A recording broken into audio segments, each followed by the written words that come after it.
रात के सन्नाटे में शहर के कोने में एक पुरानी घड़ी की दुकान थी जो बरसों से बंद पड़ी थी।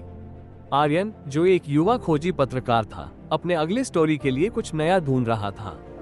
एक दिन उसे एक गुमनाम पत्र मिला। पत्र में लिखा था, अगर सच्चाई जाननी है तो घड़ी की दुकान पर आओ, समय का खेल तुम्हें चौंका देगा। आर्यन के अंदर का जिज्ञासु मन शांत नहीं रह पाया। वो उसी रात घड़ी की दुकान पहुंचा। अंदर घुसते ही हर तरफ पुरानी घड़ियां लटकी हुई थी, लेकिन अजीब बात यह थी कि सभी घड़ियां ठीक 12:00 बजे रुकी हुई थी। अचानक एक घड़ी तेजी से बजने लगी। घड़ी के अंदर से एक आवाज आई, क्या तुम तैयार हो? आर्यन ने सहमते हुए हाँ कहा। तभी अचानक घड़ी के कांच से एक तेज रोशनी निकली और आर्यन खुद को एक अनजान गांव में खड़ा पाया। गांव का नाम था कालपुर, जो मानचित्र पर कहीं नहीं था।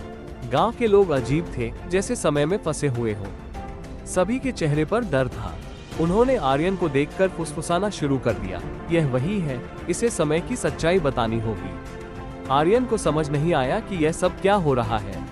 गांव का मुखिया आर्यन को एक पुरानी हवेली में ले गया। वहां की दीवारों पर ऐसी घड़ियां थी जो उल्टी चल रही थी। मुखिया ने कहा, यह समय का अभिशाप है।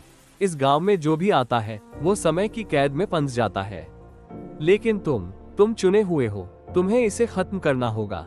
मुखिया ने आर्यन को एक दर्पण दिया, जिसमें उसे अपनी परछाई के पीछे किसी अजनबी को खड़ा देखा।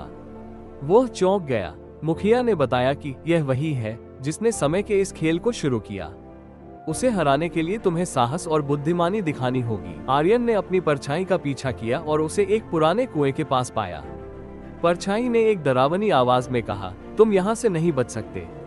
लेकिन आर्यन ने घड़ी से निकले प्रकाश का इस्तेमाल किया और परछाई गायब हो गई। गांव अचानक फिर से सामान्य हो गया।